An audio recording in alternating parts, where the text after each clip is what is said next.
안녕하세요. 오늘도 사연살롱을 찾아주셔서 감사합니다. 저는 30대 후반의 평범한 공무원이에요. 부족하지도 풍족하지도 않은 평범한 집안에서 자랐고 성격도 특별히 모난 구석 없이 남들만큼 원만하고 남들만큼 평범한 축에 들었죠. 물론 저에게도 단 하나 남다른 구석은 있었으니 그것은 바로 튼튼한 체력. 친정 부모님으로부터 물려받은 체력인데요. 학창시절 체력장은 늘 제가 1등에 운동선수 제의도 심심찮게 받아왔을 정도였어요. 사회인이 되고부터는 특별한 구석이 하나 더 늘었네요. 투철한 직업의식이요. 처음엔 그냥 세상 흘러가는 대로 물 흐르듯 정착한 공무원이었지만 각자의 자리에서 최선을 다하는 선배님들의 모습을 보며 하루하루 자부심을 쌓아왔어요. 사회의 안녕에 이바지하고 있다는 자부심 하나로 위험을 무릅쓰고 내달릴 만큼 말이죠. 그런 자부심에 상처를 입고야 말았던 사건이 오늘의 제 사연이에요. 공무원 생활이 안정되어 갈 무렵 저는 지인을 통해 만났고 연애를 이어오던 남자와 자연스럽게 결혼을 하게 되었어요. 홀어머니와 노총각 친형 하나를 둔 남편은 가난한 집에서 자랐지만 구김살 하나 없이 늘 성실하며 포근한 사람이었습니다. 남편의 포근한 모습은 아마도 시어머니를 닮지 않았나 싶었어요. 시댁에 결혼 허락을 받으러 가던 날, 처음 마주한 시어머니는 남편처럼 포근한 사람이었고 훌륭한 음식 솜씨와 함께 저를 아주 크게 반겨주었죠. 어떻게 나름 준비를 한다고 해봤는데 찬들이 입에 맞을지 모르겠구나. 정말 맛있어요. 음식 솜씨가 일품이세요. 다행이구나. 하기사 평생 살림만 하고 산 솜씨가 어디 가겠냐마는 얘기가 나와서 말인데 요즘 같은 시절에 태어났으면 너처럼 훌륭한 직업도 갖고 했을 건데 그게 살짝 아쉬워요. 에이, 과찬이 심하세요. 저야 물론 제 직업에 자부심을 갖고 있지만 남들 보기에는 똑같은 공무원인데요 뭐. 공무원이라도 아랫사람 부리듯 막대하는 사람들도 너무 많고요. 그건 그 사람들이 나쁘고 못된 거지. 너 같은 사람들이 이 세상에 얼마나 중요한데. 말씀만으로도 힘이 되네요. 감사합니다. 조금만 더 솔직해지자면야 너도 보아서 알다시피 우리 형편이 영 좋지가 못해요. 집안에 특출난 인물도 하나 없이. 그러니 얼마나 고마운 일이니. 나란 일, 그것도 아주 훌륭한 일하는 며느리가 우리 식구가 되어주어서. 시어머니의 말에 감동의 눈물이 그렁그렁 차오른 저는 밥이 입으로 들어가는지 코로 들어가는지도 모르는 채로 꾸역꾸역 넘겨야만 했어요. 사실 시댁에 인사를 드리러 가기 바로 전날에 저와 동료들을 업신여기는 민원인으로부터 험한 꼴을 당하고 속이 살짝쿵 상해 있던 참이었거든요. 그러니 시어머니의 감사한 말씀에 자존감 뿜뿜이었죠. 행복한 결혼 생활이 머릿속에 자동으로 막 그려지더라고요. 저의 예상대로 결혼 생활은 무척 순조롭게 시작되었어요. 시집살이요? 손주 타령이요? 저는 그런 거 전혀 몰랐어요. 시어머님이 제게 바라는 건 단 하나. 건강이었고 아들 둘만 있는 것에 대한 아쉬움을 저를 통해 만회라도 하려는 듯이 며느리 사랑이 대단했거든요. 제가 업무 때문에 김장이나 제사 등 시댁 대소사에 정말 부득이 참여하기 어려운 상황에서도 시어머니는 늘 인자한 미소와 함께 제가 부담을 갖지 않도록 배려도 잊지 않았어요. 저 또한 그런 시어머니를 친정 부모님들이 질투를 느꼈다고 할 만큼 공경하며 잘 모셨어요. 세상 복이란 복은 제가 다 가졌다는 생각이 종종 들기도 했을 만큼 참 화목한 결혼 생활이었어요. 그때까지는요. 행복한 저의 결혼 생활에 먹구름이 드리워지기 시작한 건 노총각 시아주버님의 혼담이 오가기 시작하면서부터였어요. 시형님 될 자리는 소위 사자 들어가는 직업이라 불리는 직업 중에서도 손에 꼽히는 회계사였죠. 또한 무척이나 유복한 집안의 외동딸이라고 했어요. 그 이야기를 처음 알게 된 순간 저는 보았어요. 입이 귀에 걸린 미소를 남몰래 숨기는 시어머니의 모습을요. 당시만 해도 저는 큰 걱정은 하지 않았어요. 시어머니의 생활고를 곁에서 지켜보았고 이따금씩 도움도 드려왔던 저에게도 반가운 소식이었거든요. 이젠 같이 해줄 든든한 사람이 하나 생겼다. 그렇게 생각했어요. 그리고 어머님이 큰아들 걱정은 이제 덜하게 되겠다는 생각에 더 반가웠고요. 혼담의 시작으로부터 얼마 지나지 않아 반가운 소식이 연달아 들어왔어요. 하필이면 상견례 날 저는 당직이 있어서 저녁 식사 자리에 참석하지 못했는데요. 사돈들 분들과 인사를 마치고 돌아온 시어머니가 고민인 척 넌지시 이야기를 들려주더라고요. 회계사라더니 보면 볼수록 탐나는 녀석이더라. 듣던 대로 무척 잘 사는 집안인 것 같고. 그래요? 잘 됐네요 정말. 이제 큰아들 걱정은 한시름 덜겠어요. 그럼 거꾸로 내가 걱정이지. 어머님이 왜요? 혹시 양가 차이 때문에 걱정하시는 거라면 그러시지 않아도 괜찮아요. 어머님처럼 좋은 시어머니가 세상에 또 어딨다고요. 그게 아니라 있잖니. 이걸 어떻게 말해야 하나? 그쪽 집안에서 결혼 선물을 해준다더라. 마음에 드는 선물이세요? 들고 말거 할 것이 어딨겠니? 글쎄 5층짜리 원룸 건물을 결혼 선물 차원에서 내 명의로 주겠다는데. 와, 대박. 그 정도예요? 이러니 걱정이지. 넙죽 받기에는 너무 큰 선물인데.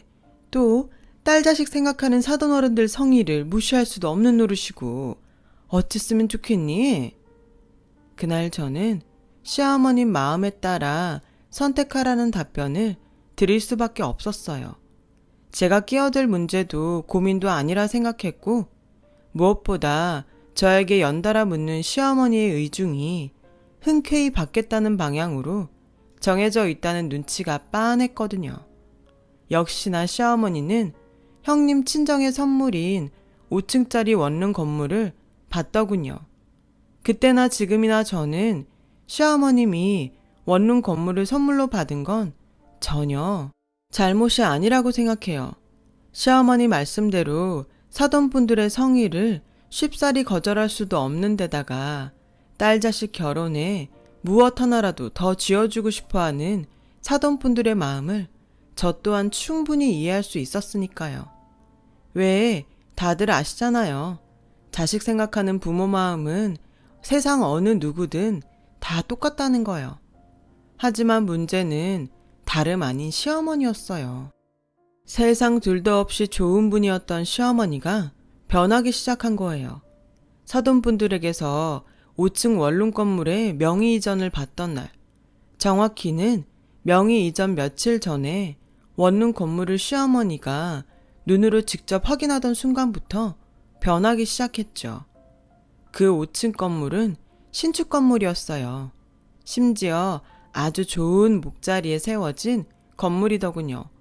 근처에 오피스타운, 그러니까 사무실 단지가 자리에 있을 만큼 목 좋은 자리였고 모든 입주자들이 직장이었던 덕분에 상업단지나 대학가 원룸에 비하면 관리 또한 훨씬 수월한 곳이었죠. 더욱이 예비 입주자 대기까지 있을 만큼 늘 만실인 말 그대로 알짜배기 원룸이었어요. 원룸의 임대료는 당연히 새 주인인 시어머니의 몫이 될 예정이었죠. 실제로 명의 이전을 받으면서 임대료 입금 통장도 시어머니의 명의로 함께 옮겼어요. 게다가 형님의 직업은 남들 다 부러워하는 회계사잖아요. 원룸 건물의 돈맛과 회계사 며느리를 얻었다는 부러움을 한몸에 받은 시어머니의 눈에는 평범한 친정에 평범한 공무원인 제가 자꾸만 하찮게 보였던 모양이에요. 시아주버님과 형님이 결혼식을 올린 직후부터 저에게 크고 작은 차별이 시작되었어요. 우리 큰 며느님이 말이다. 회계감사님 원이 들어갔다더니 요즘 많이 바쁜 모양이더구나. 아, 네. 무슨 대답이 그렇게 시원찮니? 네? 답답하기는 하기사 이러니 공무원이나 하고 앉았지. 에이, 제가 무슨 초능력자도 아니고 말씀을 하셔야 알아듣죠. 짬짬이 형님 댁 들러서 집안 살림이라도 좀 도우라는 얘기다. 제가요? 같이 사는 집이면 몰라도 따로 사는데요. 얘가 회계사 일이 좀 바쁘고 좀 어렵겠니? 한 집안 식구 사이에 서로 돕고 살면 좀 좋아? 죄송한데요, 어머님. 솔직히 어머님께서 요즘 저한테 왜 이러는지 진짜 모르겠네요. 저도 요즘 한창 바쁜 계절이라는 거 다 알고 계시면서요. 따지지 말거라. 출퇴근길에 짬짬이 들러서 형님네 살림부터 좀 거들고 다음 주에 제사고 제사 지나면 김장도 해야 하니 정 안 되겠거들랑 휴가라도 써놓거라. 귀한 회계사 며느님더러 음식까지 해놓으랄 순 없잖아. 맞네, 며느리 차별하시는 거. 그쵸? 일단 그렇게 해주는 것으로 알고 이만 가보마. 그래요. 제사, 김장, 저도 한 집안의 식구이니만큼 함께 하자는 시어머니의 말이 기분 나쁘지는 않았어요. 하지만 형님네 살림살이까지 해놓으라는 이야기는 속이 좀 많이 상하더라고요. 시어머니의 생각이 형님과 저를 향한 차별이라는 눈치가 너무 빤하게 보였기에 더더욱 그랬어요. 제가 그런 눈치를 채거나 말거나 시어머니의 차별은 갈수록 노골적이 되어갔어요. 이 세상 좋은 건 모두 형님 덕분.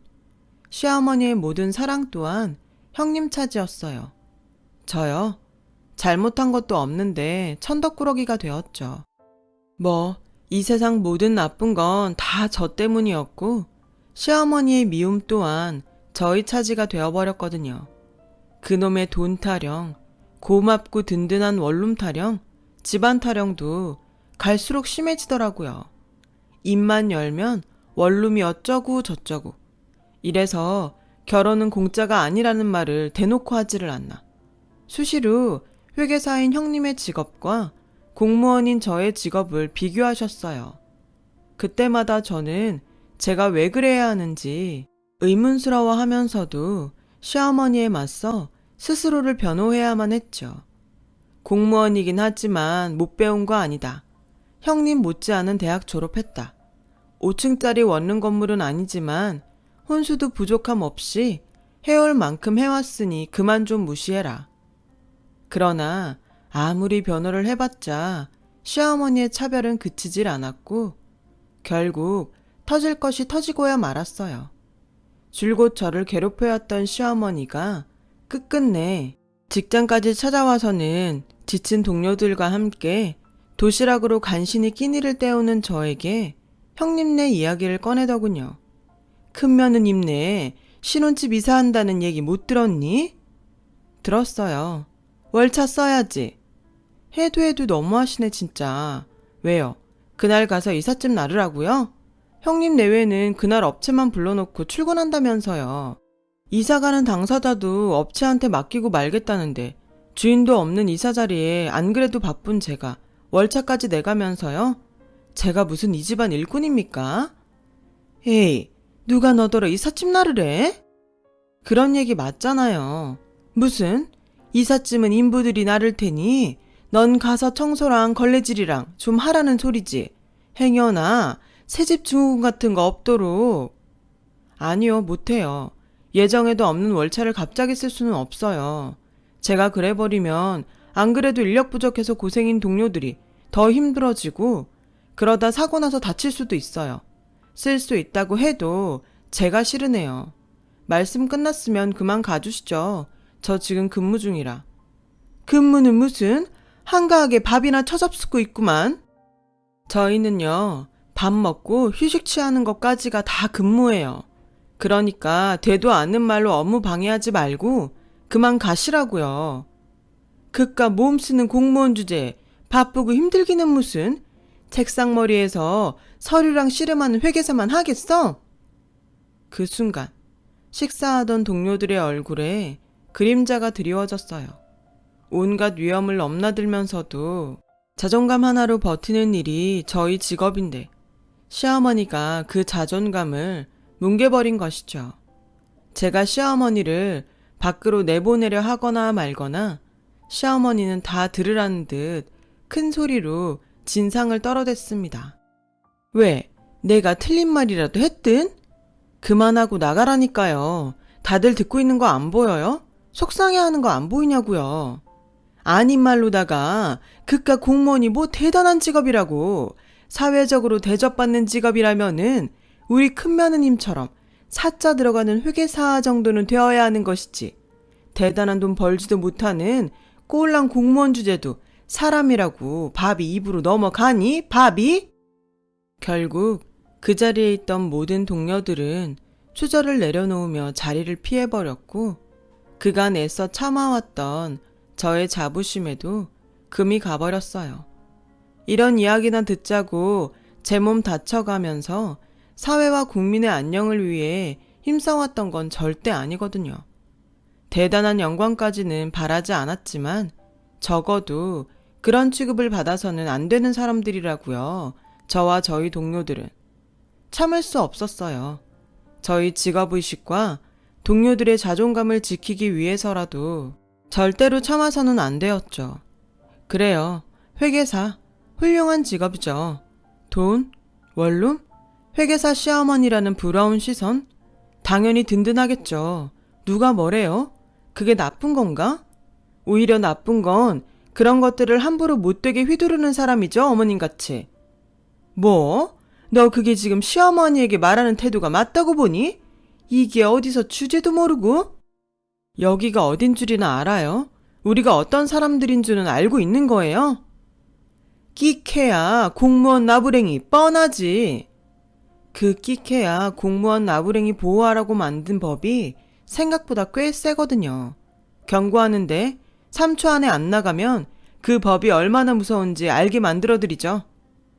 방금 그 말, 영 끊겠다는 말로 들리는구나. 돈에 영혼을 갖다 바쳤어도 말은 똑바로 하셔야죠. 인연은 그쪽에서 먼저 자른 거고 살다가 언젠가 한 번은 우리 같은 사람한테 도움받을 일, 고마워할 일 분명히 생길 거예요. 인연이 어딜 자꾸 기어올라. 시엠이 쓰러져 죽는 꼴 보고 싶어가지고 아주. 죽는다는 말은 딴 데 가서 하세요. 여긴요. 죽는다 어쩐다 그런 말 함부로 할 수 있는 데가 아니에요. 알아들었으면 검거돼서 끌려가기 전에 본인 발로 곱게 나가주세요. 한때나마 며느리였던 사람이 해주는 마지막 배려니까. 결국 시어머니는 쫓겨나듯 떠났어요. 그 와중에도 체면을 차리는지 코웃음 팍팍 쳐가면서요. 그렇게 저는 시댁과 의절하게 되었습니다. 남편이요. 남편은 진작부터 시댁과 거리를 두자고 얘기해 왔었어요. 그동안 쭉 시어머니의 며느리 차별을 못마땅하게 생각했었고 저와 함께 수시로 맞서주기도 했었고요. 오히려 그날 저와 시어머니의 다툼 이야기를 듣고는 잘했다며 칭찬해 주었죠. 저야 시댁과 의절하면서 다소간의 안정을 찾았지만 시어머니가 동료들에게 떨어댄 진상은 동료들의 마음에 큰 흉터를 남겼고 저는 한동안 그 흉터를 보듬고 다독이느라 부단히 애를 써야만 했어요. 고맙게도 동료들은 금방 괜찮다고 저를 다독였지만요. 사실 저희를 업신여기는 진상들은 종종 만나왔었거든요. 짧은 진통 끝에 비로소 저희는 일상으로 돌아왔고 늘 그래왔듯 사회의 안녕을 위해 최선을 다했어요. 저 또한 긴 소랑 끝에 맞이한 평화들이 무척이나 반가웠죠. 하지만 사고는 언제나 예고 없이 찾아오는 법이잖아요. 끊겼던 저와 시댁의 인연은 의절로부터 몇 년 뒤 갑작스런 사고로 인해 국면 전환을 맞이했어요. 어느 5층짜리 원룸 건물에 대형 화재가 발생했어요. 시어머니의 건물이었어요. 다행히도 그 건물에는 과거 제가 강력하게 주장했었던 덕분에 화재 경보가 잘 준비되어 있었고 원룸 입주자들은 신속하게 대피를 할 수 있었어요. 하지만 단 한 사람은 그렇지 못했더군요. 누가 업어가도 모를 만큼 깊게 잠드는 스타일인 시어머니였어요. 시어머니가 콜록거리며 정신을 차렸을 때는 사방이 거센 불길에 휩싸인 상태였답니다. 꼼짝없이 죽을 위기에 처한 시어머니의 머릿속에 주마등이 한창 흘러가고 있던 그때 어느 소방관 하나가 불사를 헤집으며 나타나더니 자신의 산소 마스크를 시어머니에게 씌워주면서까지 필사적으로 구해내었대요. 덕분에 불상사를 면한 시어머니는 병원에서 태어나기 무섭게 제 앞으로 달려오더군요. 이제 끝이라고 생각했어. 꼼짝없이 죽는 줄로만 알았단다. 죽어가는 와중에도 어찌나 너의 얼굴이 아른거리던지. 저질러 놓은 잘못도 모르고 염치도 없이. 그래서 사과하러 오신 거예요? 아무렴 병원에서 치료받는 내내 죄책감에 괴롭더구나. 그래도 다행이네요. 화상은 없는 것 같아 보여서. 화상 그거 안 겪어본 사람은 몰라요. 얼마나 고통스러운지. 다행은 무슨, 너랑 동료들한테 잘못한 벌조차 제대로 받지도 못한 거지. 이런 며느리 세상 어디 또 있다고 그런 몹쓸 행동들을 했는지. 이제 와서 이런 말을 한다고 해서 너와 동료분들이 나를 용서해 줄지는 모르겠지만 그래도 사과는 꼭 해야겠다. 가만, 너 팔 그거 혹시? 심한 건 아니고요. 살짝 그냥 대인 정도? 이 정도면 연고 몇 번 바르면 끝이죠. 아니, 내 말은 그러니까 너 그날 혹시 나 구하다가?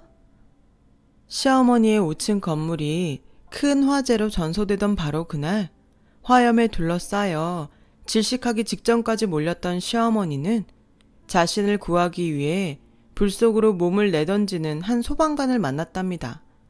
그때 시어머니는 흐릿해지는 의식 속에서 자신을 구하려 사투를 벌이는 소방관이 모습 위로 의절한 며느리인 저의 얼굴을 보았다고 했어요. 시어머니는 그게 꿈인 줄로만 알았다고요. 염라대왕님이 며느리 그리고 소방관들에게 저지른 잘못을 꾸짖는 차원에서 저의 얼굴을 보여주었다고만 생각했대요. 그래서 시어머니는 구출되어 오는 내내 당신의 잘못을 참회했고 만일 삶의 기회가 다시 주어진다면 저와 소방관 동료들에게 사과부터 하리라 다짐했다고 하더군요. 그래서 퇴원하기 무섭게 저부터 찾았던 거고요. 그랬는데 꿈이라고만 생각했었는데 내가 본 기억이 맞았던 거야? 꿈이 아니었어. 그치? 미안해하실 필요 없어요. 저 개인적으로는 나름 훈장이라고 생각해요. 또 한 생명을 죽음의 수렁으로부터 구해낼 수 있게 해주었던 아주 감사한 훈장이요. 어떻게 뛰어들 생각을 했니? 내가 오죽이나 밉고 원망스러웠을 텐데. 그런 나를 구하려다 너까지 죽을 수도 있었을 텐데. 소방관이니까요. 맞아요. 저는 공무원입니다. 소방직 공무원. 흔히 말하기로는 소방관이요. 꺼져가는 생명을 반드시 구해내야 한다는 신념과 직업의식 하나만으로 저를 희생해 가면서까지 온몸을 내던지는 소방관이요. 큰 잘못을 저지른 끝에 의절까지 한 시어머니가 죽음의 문턱 앞에 놓여 있었던 그때에도 저는 다만 한 명의 소방관이었어요. 그런 저의 말을 들은 시어머니는 저를 힘있게 꼭 안아주시더군요. 시어머니는 제가 당신을 구하느라 입은 팔뚝의 작은 화상 자국에 손수 연고를 발라주며 그간의 모든 잘못을 거듭 사과했어요.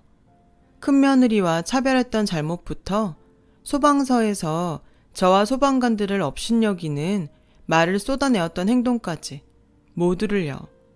말로만 그치지 않고 동료들을 하나하나 찾아다니며 허리 굽혀 사과를 전하는 시어머니의 진심이 저의 마음을 움직이게 만들었어요. 시어머니를 향한 미움이 점점 사그러들더라고요. 이런 게 가족이구나 싶기도 했고요. 당분간 어디서 지낼 예정이세요? 어디 뭐 여관방이라도 알아봐야지. 그러지 말고 새 거처 마련할 때까지 당분간이라도 저희 집에서 지내시죠. 아서라, 원룸이 전소되는 바람에 알거지 신세인 거 뻔히 알지 않니? 당분간이 평생이 되는 수가 있어. 사람이 염치가 있어야지. 이제 와서 그런 짐까지 너에게 떠넘기고 싶지는 않구나. 저기 혹시나 싶어서 하는 얘긴데요. 어머님, 제가 드렸던 선물 기억 안 나세요? 선물?